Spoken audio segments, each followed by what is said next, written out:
Well, since it started its national tour in September of '92, the Family Channel blimp has delighted thousands of spectators with aerials over fairs and festivals and sporting events in more than 90 cities, 35 states. There it is, the Family Channel blimp providing the overhead shots for us today here at Bristol. Well, Dale Jarrett has fallen to 6th position, and look at this. His lap speeds are off about 3/10 of a second, Bob, from what they were running earlier. What's the problem, Bill?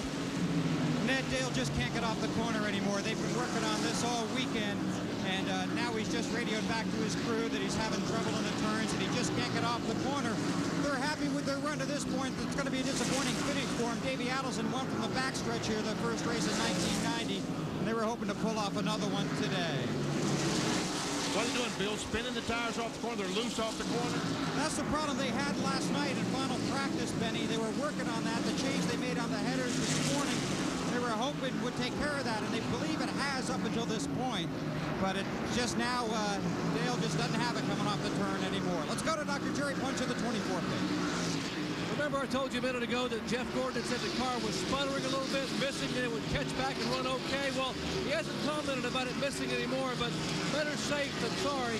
Ray Evernham and the crew sent a crew member running back to the truck, and they brought back to the pit area a new carburetor, just in case they might need it. Hopefully they won't, but it's here if they need it. Bob? They've only got 33 laps to go, and this one will be history as Gordon continues to lead.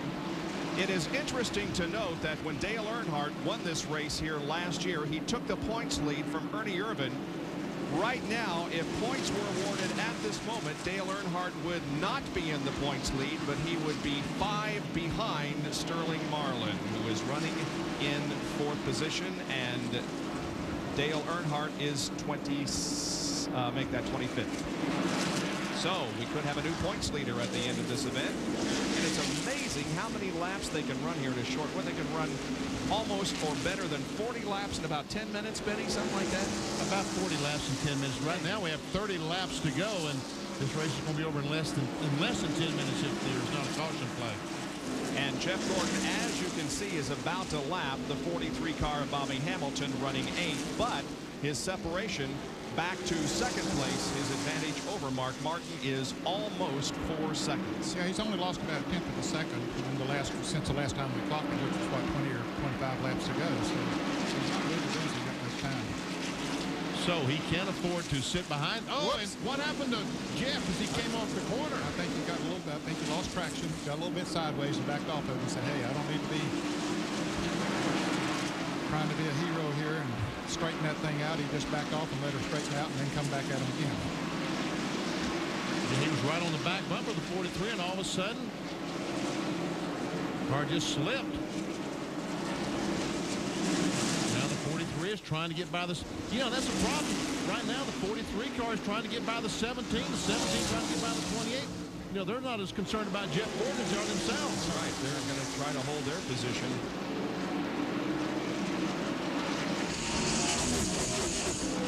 Because Bobby Hamilton, I guarantee, doesn't care who wins this race. That's right. Would be it Jeff Gordon or Mark Martin.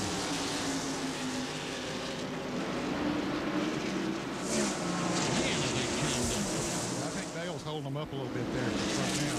This car just, as Bill Weber pointed out, just not making traction when he's off the corner. He's got plenty of horsepower there. Darrell comes down on the inside, and the train will go by. Yep. Door is open. It is just about 4 o'clock Eastern time. For those of you joining us, welcome to the closing laps of the Food City 500. Only 24 to go. The leader is on the right side of your screen. That is Jeff Gordon, car number 24. In 1/2 hour at 4:30, our Shop Talk presentation tonight, or this afternoon, will feature Bill Elliott, who is 14th, 3 laps down.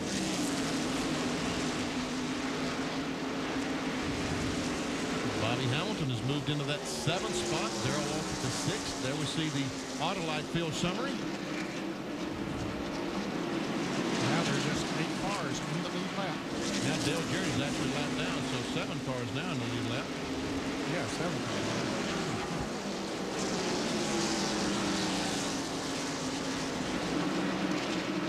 It looks like Jeff Gordon is kind of content to follow these 2 cars. Ricky Rudd is reporting that his car is very loose. Marlin goes inside of Rick Mast. Here comes Rudd right behind.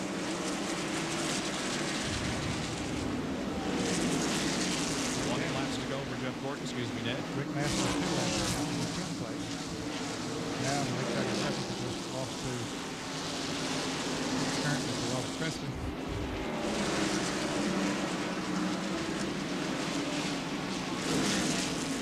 Darrell Waltrip has caught Ricky Rudd. Rudd driving a loose car. Here goes Darrell on the inside, takes that spot away.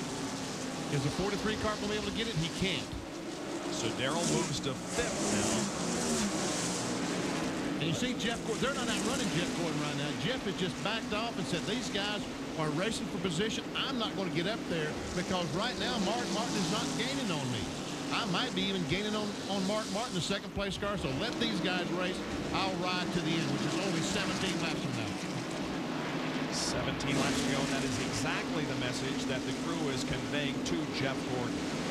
Yeah, he's almost 6 seconds ahead now, so he is gaining on Mark Martin, so he does not need to take any chances whatsoever. Darrell Waltrip beginning to draw away from these two. If Waltrip can stay in 5th position, it'll be his 25th top 5 here at Bristol. It's a 5.6 second interval between Jeff Gordon and 2nd place Mark Martin. Roddy Hamilton looking on the inside. He has that spot. Passing Ricky Rudd for 6th place. So that would equal his best ever finish if he finishes there, but that's got a shift on his mind because he lost right there with Darrell Waltrip before they got into all that traffic. Well, there is 5th right ahead of him, Sterling Marlin.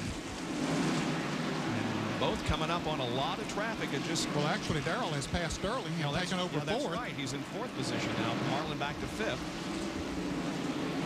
And Hamilton is closed up around. Evidently, Sterling Marlin finding a loose condition, push something. But now Ricky Rudd comes back on Hamilton when they get jammed up with slower traffic. 5th, 6th, and 7th. And Jimmy Spencer on the outside, the 23 car, letting those guys go. Hamilton trying to get alongside. Takes a look on the inside of the 4 car. He's going to take that spot away for 5th. How about that? Bobby Hamilton goes to 5th position. He was a lap down at one time. Yep. Great run. Looking for his highest finish ever in NASCAR Winston Cup competition. And there goes Rudd also to the inside of Sterling Marlin and putting Marlin back to 7th. That means that Dale Earnhardt, if things continue, will still be leading the points when this thing is over. That is correct, by 9. If points were awarded right now, Earnhardt would have a 9. And Mark Martin is slow. Mark Martin is coming into the pits. He's got a flat tire. Wow, Mark giving up 2nd position here with 10 laps to go because of a flat tire. Oh, man, the right rear tire is flat on the 6 car. Man. Just a terrible break for Mark Martin, who started from the pole and ran up in the top 2 or 3 most of the race. It'll be a quick tire change on the right side, and Mark goes back out onto the racetrack, but he is a lap down. There is the leader, Jeff Gordon, 8 laps to go.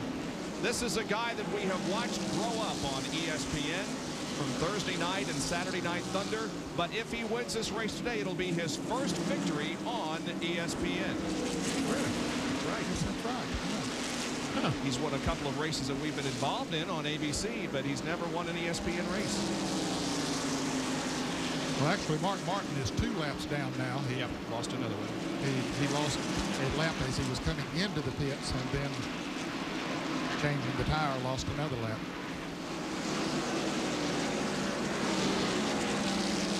Jeff Gordon, born in California, grew up in... What's he doing way up there? Doing? Man, there's loose stuff up there, Jeff. Boy, that'll get you in trouble in a hurry. Just 5 laps to go. I tell you what, Mark Martin had a tire go down. You know, could Jeff Gordon be having the same? And nice save by Robert Presley. Oh, man. Man, oh, man. There's Dale Jarrett unlapping himself from Jeff Gordon. Now, whether Jeff just backed off that much, he probably has. There, Mark Martin getting one of his laps back. With Rusty, or rather Mark Martin in for a pit stop. That puts Rusty Wallace in second, and this man, Darrell Waltrip, in third, followed by Hamilton and Rudd. There is Mark Martin just ahead of the 24 car. Tough break has dropped him down to 9th. Sterling Marlin is all over the track. I think he has a flat tire. He must have a flat tire. The right rear is flat. The right rear is flat on the 4 car. But there's only 2 more laps to go. And he'll ride it out. One would think that he would. Jeff, whether Ward all Burton. over the track. Yeah, Ward Burton had to slam on the brakes right behind him. But Jeff Gordon, you know that his tire is a white flag for Gordon. 1 more lap for Jeff. But anything can happen. The 12 car's up in front of him. I think he has a flat tire going into turn 3, but he's up high on the racetrack. Here comes Jeff off the 4th corner. Is he going to win it? Yes, he will. Jeff Gordon takes the checkered flag and wins his first career short track. And look at Darrell Waltrip lead Bobby Hamilton down, and Waltrip, by a car length, holds on for 3rd. Here's John Kernan. With Ray Evernham. And Ray, were you worried at all? I mean, you saw Mark come in with a flat tire, Sterling apparently a flat tire. Yeah, we were really worried, you know, but like I always say, got to thank God first, and everybody else second. You know, Jeff drove a great race. These guys did a great job in the pits. Goodyear brought us an excellent tire, and you know, I really thought that we were beat today, but we kept working on that thing, and that kid's an awesome driver. I really can't tell you, he's really got this team pumped up. Well, you remember what Ray said last year, being with Jeff Gordon is like winning the lottery. The young man who grew up in Indiana because that was one of the few states that allow a 13-year-old to drive a sprint car. Jeff Gordon has won for the 3rd time this year in NASCAR Winston Cup competition. He is still in his car in victory lane, and in just a moment he's going to be stepping out of the car. Here he is, to the thunderous applause of the crowd. Hey! Yeah! Here's Jerry Punch. And they're hand slapping and congratulating down here in victory lane as Gordon gets up, and yeah, he wants those folks to be able to see. Congratulations, Jeff, on an outstanding effort. Hey, this just took this team to a new level. You know, short tracks where we've always had our trouble, we've always had our problems here at Bristol, and I'm just I'm just happy all 4 fenders are left on this thing. That was our goal, and man, we've had good cars here in the past, but you know, this is wonderful. I gotta thank DuPont Automotive Finishes. They've been great. Gotta thank Valvoline. The Goodyear tires were excellent, and gotta say hey to Coca-Cola too. Thanks a lot. Got to ask you, with 100 laps to go, Mark was leading the race, you're running 2nd, and suddenly you just zipped by and took off. Were you holding back and sort of saving the car? No, not at all. You know, my car just took a while to come in, and we never ran long enough green flag laps.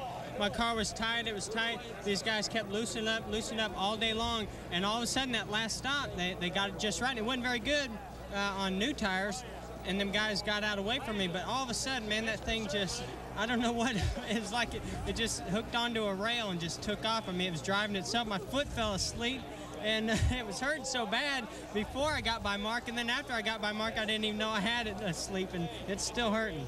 A little race car medicine. Now, we heard you comment that the car may have had a miss or sputtered a little bit, and the guys in the pit started scrambling, looking for carburetors. So what was that? I have no idea. You know, I didn't know how far we could go on gas. I thought maybe we ran out of gas. I switched the ignition boxes, never felt it again. You know, it's a scary moment, but, you know, when it's your day. Nobody's going to take it away from you. At Bristol International Raceway, the Food City 500 has been won by Jeff Gordon. And here is a full field rundown showing you where the entire field finished. By the way, Jeff Gordon led 204 of the 500 laps here today. The average speed of the race, almost 92 miles an hour. And for Jeff Gordon, as we indicated, it's his 3rd victory in 6 events this year. And as you can see, a lot of drivers had trouble, finished pretty far down the line, but they kept getting their cars fixed and getting back out there and making laps. Dale Earnhardt started when he had his accident. He was 36th in the field. Back on the racetrack, lost 1 more lap and finished 25th, gained 11 spots for 33 points. And officially, only 3 cars were out of the race when the checkered flag dropped. Okay. Congratulations to Jeff Gordon on his 3rd win of 1995. For Ned Jarrett, Benny Parsons, Bill Weber, John Kernan, and Dr. Jerry Punch, this is Bob Jenkins. Thanks for joining us for now. So long, everyone.